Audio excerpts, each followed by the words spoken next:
Good evening, class. This is Dr. Padgett. Once again, hope everyone is doing well and coping. All we can do at this time is cope. Um, Unprecedented currents here, like nothing we've ever seen. I just thought I'd take this time to go over the uh, second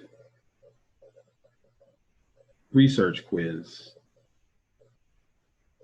I'm sure that if you've checked your grades, for the most part, they were not good.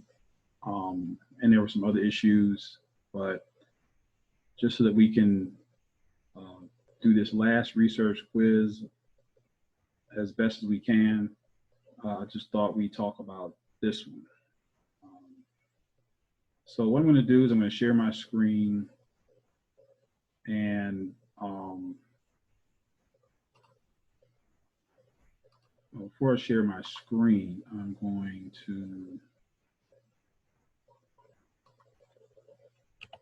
do one thing here.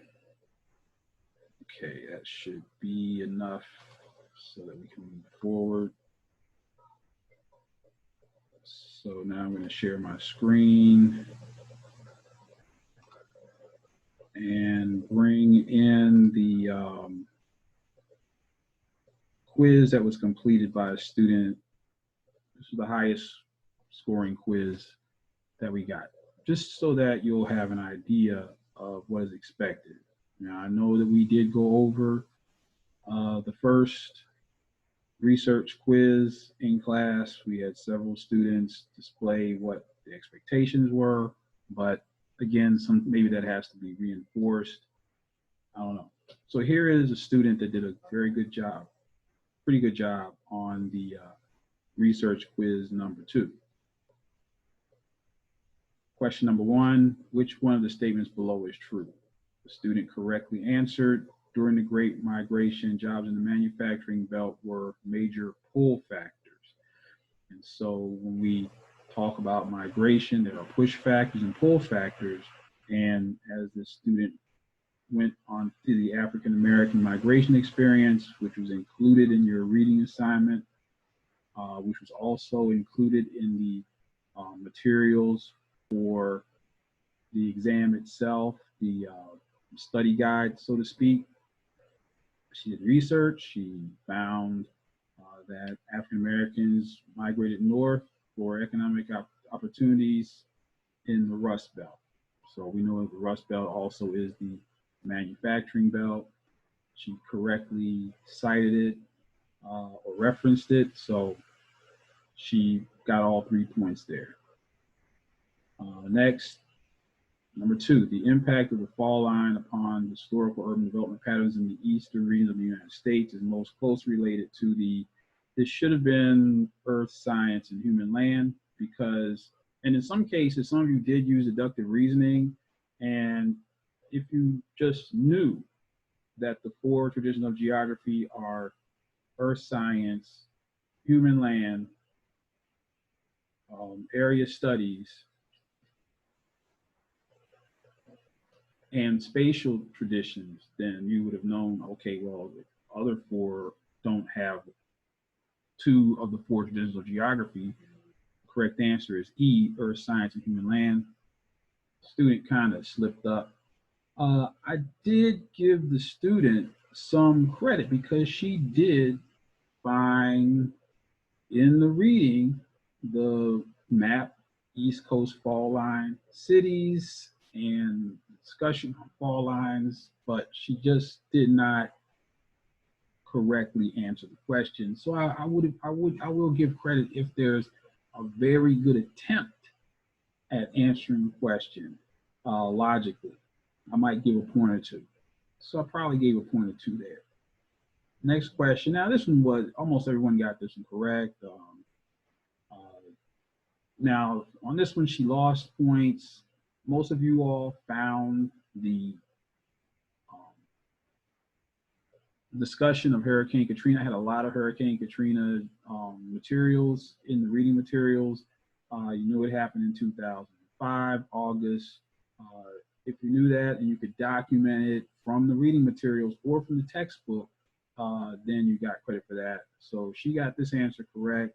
So she got a point for that. I probably didn't give any points for, according to her, Katrina internal migration. I might have given maybe probably no points for that. Number 4, most of you all got this one correct. We went to the world population data sheet, and here she correctly documented that the GNI PVP for the United States is about $60,200 per person per year. So that was pretty easy. Most of you all did get that one correct. This one, she did a good job.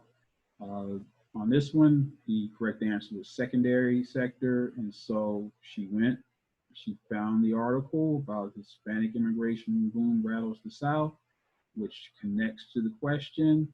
And then she talked about how they came to work in food plants, which is technically manufacturing. And she also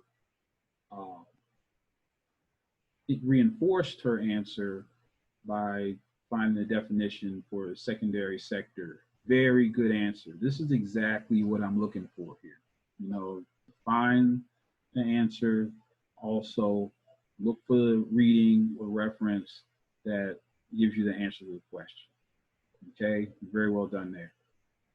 Next, most of you all got this one right. Tertiary sector is services. There are many places you could have found this. You could have gone to the CIA World Factbook. Is one place. Apparently, a lot of you found this answer in the textbook. It's not really the answer I was looking for, but it does refer to the fact that the United States does have a primarily service-based economy, and I went ahead and let that one go. I was pretty lenient with the grading, but I can't just give you credit for answers that are just incorrect. Student number 7, the proliferation of African-based music throughout North America via the migration of African people is called cultural diffusion. If you watch the video, I spent a lot of time talking about this in the video, but she also, in addition to the video, went back to the African American migration experience and found enough information that let me know that she did research to find the answer. Again, number 8, which one of the is an example of the exodusters migration? Correct. D, an African American family living in Nashville during the 1870s moves to rural Kansas and establishes a private farm. That's just an example. Again, she went to the African American migration experience, found the data on the exodusters movement, and correctly answered that question. You know, if you look at the other questions by deductive reasoning, African American family in Detroit during the 40s moves to Mississippi to work in sharecropping. That makes no sense. Why would you leave Detroit to move to Mississippi during the 1940s if you happen to be black? Let's look at B. An Acadian family living in Canada during the mid-1800s moves to New Orleans under pressure from the pro-British Canadian government. Now that statement is true, but that is not the exodusters migration. Obviously, the exodusters migration is a westward migration of African American people. C, a Latino woman living in Houston, Texas during the 1990s moves to Nashville to work as a hotel housekeeper. Obviously not. Only thing that's correct in there is maybe Texas and Nashville. Everything else in that answer is wrong. And D, an African American man living in Alabama during the 1930s moves to Cleveland, Ohio to work in a steel mill. That is a northern movement, not a westward movement. That would be a good example of the Great Migration, not the exodusters migration. So read through the questions.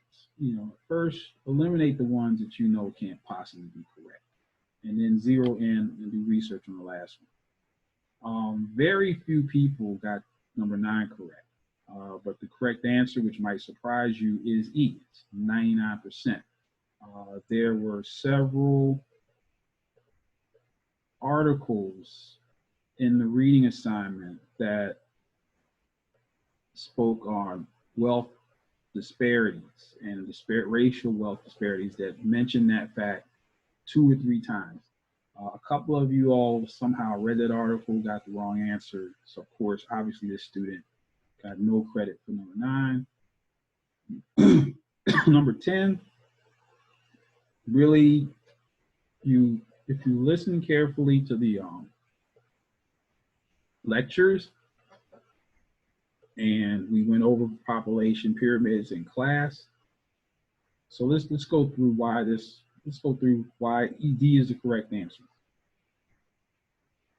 Which one of the following is evident based upon the age-sex diagram below? Is it A, baby boomer generation is rapidly dying off after reaching the age of 60? Keyword here, rapidly.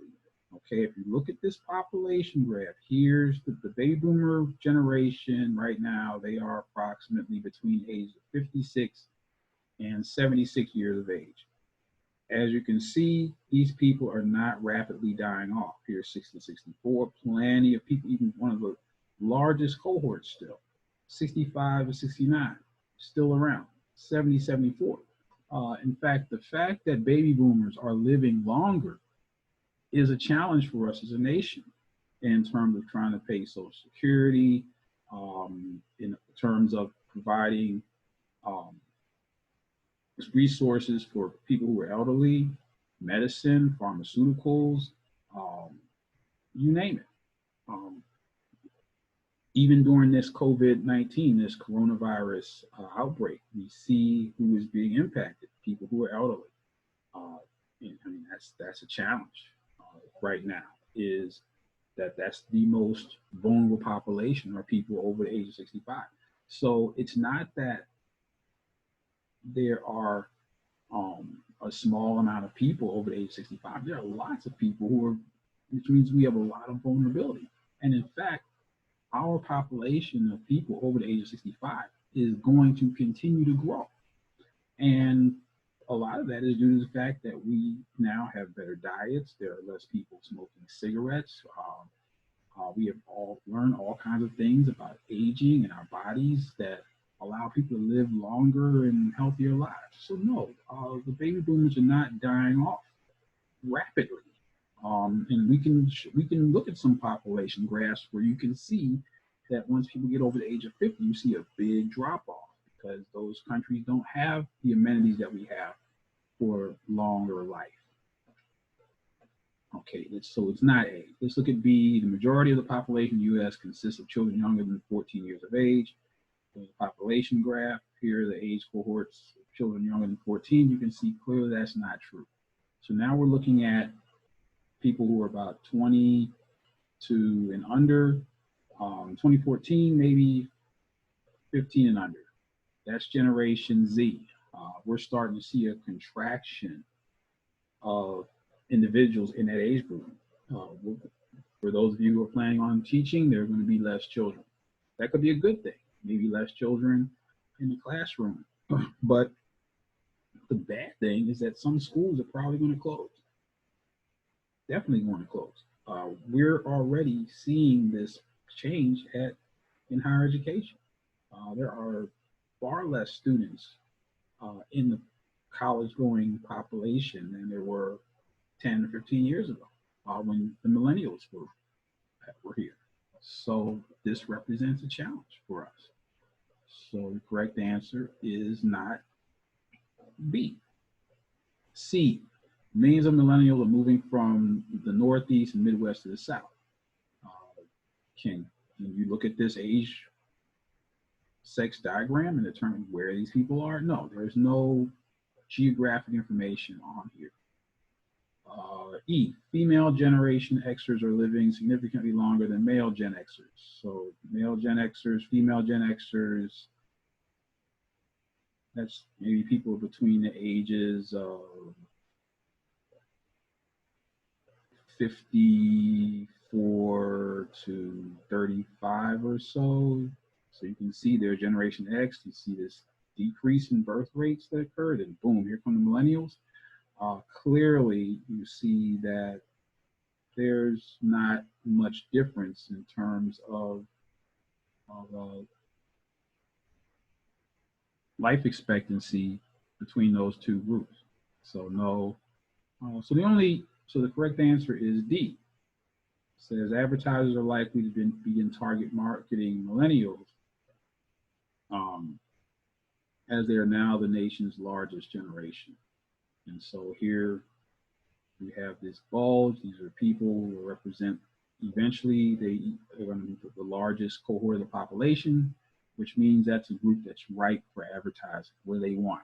They're not going to be the same as the baby boomers. You're not going to have the millennials are more tech savvy. They're less eager to begin forming families. The baby boomers, a lot of them got married at 18, started having kids. Millennials aren't doing that. Real estate. They're not necessarily going to want a 3 or 4 bedroom house in the suburbs as the boomers did. You know, they might want a 1 bedroom condo in an urban area downtown because they're not having children. They're getting their careers started. They're putting off marriage, putting off kids.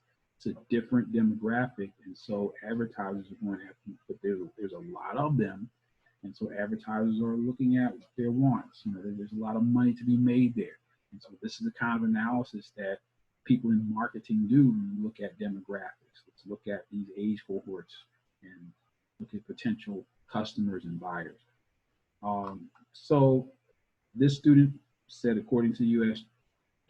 according to this graph, well, she found the U.S. generations graph, and that was amongst the reading, and she did mention that they are likely to be targeted because she even has a number. This is very good. She says there's 75 million strong. There's about 330 million people in the United States.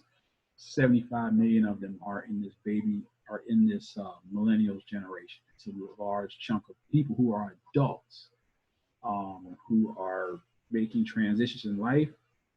They're buying cars, maybe their first car.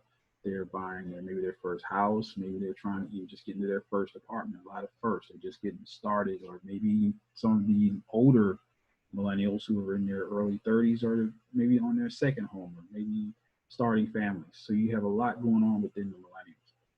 So it's very good that she added a number. If you can include a number or some data in your answer, that'll really solidify it. So the student probably got all the credit for this. So this assignment wound up being pretty much a high B in terms of grade. So that was what was expected. If your exam doesn't look like this one, then that's why you got a grade that was lower than a B, and that was everybody. This was the highest grade on any exam in any section, and it was a high B. And that was the only one. I don't know if we had any C's, a few D's, and then we had some other grades. I can't say that I wasn't a little bit disappointed.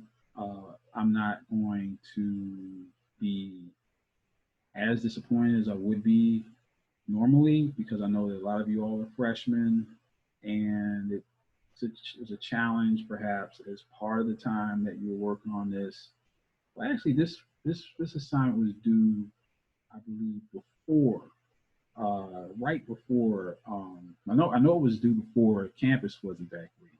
It was due on March the 16th, and so it was due right before that happened. But there was a lot of things going on, and a lot of you all are freshmen, and maybe it was just a bit much. But that's why I'm not completely disappointed. I am somewhat disappointed because we did go over this in class before I gave the second research quiz, which is open book. And yes, you had to do some reading. Yes, there was a lot of it, but that is a skill that is important. That's something that you're going to have to be able to do if you're going to be successful in law, engineering, research, health, whatever careers you go into. You're going to have to be able to dig and find data, not Google. You can't just Google things because you don't know what your source is. Okay, Google the same. I could have each one of you Google the same information to answer a question, and you'll get 15 different answers. Which one of them is correct? Well, that's why I gave you some verifiable sources so that you would know that this information at least has a chance of being correct and unbiased. Okay, um, that's a skill that you're going to have to attain. It's not busy work. This is something that you're going to be asked to do as a professional um, throughout your entire career. Somebody's going to ask you to find me 10 sources of information about X, Y, and Z. I need it by next week, and you can't just get on Google, and come up with a bunch of sources that a person can't verify. So this is a very important skill. Uh, so take it a little bit seriously. You know. Second, I was somewhat now where I was really disappointed was there was a lot of academic dishonesty. Um, and again, a lot of you all are freshmen, you're naive. I know somebody came to you and said, "Hey, I don't. You have the answers to 5, 8, 9," and you said, "Yeah, I do." And they said, "Okay, can you share that with me? I promise I won't tell anybody else. It's gonna stay with me." And as soon as you shared your answers with them, they shared it with 3 or 4 other people. And then when I start reading these exams, I have 6, 7, 8, 9, or more people who have the exact same answers. You think that person is going to reword their answer so that it doesn't look like it came from you. There were many cases where they were verbatim, basically copied and pasted into the next exam. And what's so bad about it is, in some cases, the answers were dead wrong, absolutely wrong. You know, I can understand you working with somebody as a reference check just to see, well, what did you get for this? This is what I got. Well, let's see which one of these might be correct. If that's the kind of collaboration that you're engaging in, that's fine. 2 people working together to find approximately the same answer is okay. Now, you should write that answer in your own words. There's no problem to compare notes. But a lot of you all weren't doing that. You just got information from another person, didn't verify it. You just wanted an answer. You put that answer on your exam. It was wrong, and you lost all the points. All of them, not just some of them, because the answer was completely wrong. So if you're going to collaborate with someone on an exam or anything, at least check to see if that answer is correct. Don't just assume it's right just because it's not yours. And probably a lot of you all are, I know there's a lot of distractions. I get it. But you have to get into the habit of managing your time. And I know it's difficult. I'm having a difficult time managing my time. We all are. Nobody's used to this. But at the end of the day, you have to manage your time so that you get started on the next research quiz, which is going to be released tomorrow, and get started on it early. Okay, watch the video. Ask me questions. Okay, I'll give you the benefit of the doubt if you start asking me questions about the quiz after maybe the second or third day, 4 or 5 days before it's due. I'll give you the benefit of the doubt. At least this student did come to me and ask me questions. But if I don't hear from you, I don't hear anything from you till the night before it's due or the day it's due, and this is the first time I'm hearing from you, and the first thing I hear is some excuse, I'm not really going to put a whole lot of effort into helping you, just being honest. Okay. Now, if you contact me early, and those of you who have contacted me early, know that I answer you right back and will help you with whatever you need. But those of you who wait till the last minute, I'm not really that enthusiastic. I'm just being honest with you. So for this last one, get started early. There's a lot of points here, and try to do your best. And then after that, beginning about on the 26th or so, or I might post it earlier so you'll have more time. There will be a final exam project for you to complete by 11:30 p.m. on May 1st, and that is a drop dead deadline, and that's it. There's no extension on that deadline. That is it. May 1st. That's it. You'll get your grades May 8th, and that includes graduating seniors because graduation is not until August now. So if there are any issues, got a couple of months to get that taken care of. Again, if you have any questions, let me know. Try to do better on this last one. This is the final lap. Kick it in, reach down, kick it in. It'll be over May 1st, and then we can all enjoy our summers. Or you can take a Maymester class. I'm teaching urban geography online from Maymester, and I'll send some information out about that. I've sent it to some of you already, but okay. Be safe, be patient. I know this is a very stressful time. We're all stressed out. I don't think you're the only one that is stressed out. If you have any problems, we still have a couple of weeks left in the semester. Please reach out. Some of you reached out to me like really late. We're making a lot of provisions for you. We understand what's happening, but it's going to be kind of difficult to get an incomplete grade. I'm just being honest with you. University is cracking down on the use of those grades, and so I will try. I will try. You're going to have to provide as much evidence of your situation as possible. Whatever you say has happened to you, you had to work, whatever is going on, you're going to have to document that. I can't get you an incomplete grade. That's on you. You have to convince my chair and the dean and essentially the university that you have gone through enough adversarial issues that made it impossible for you to complete the class. That's basically what you have to prove, okay? I'll go to bat for you, but I can't provide the information that you can provide. So if that's your situation, you need to start working on that right now. Email me. Some people have. And I'm telling you, I cannot promise you that you're going to get an incomplete grade. I don't know what's going to happen. We'll fill out the form.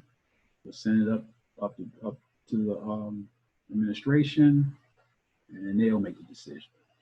Okay? Keep working. There's still a lot of points to be had in this class. I think I'm going to do another video on where everybody stands and how many points you need to get to the next level, or at least the grade that you want. Okay? All right. Think, work, serve.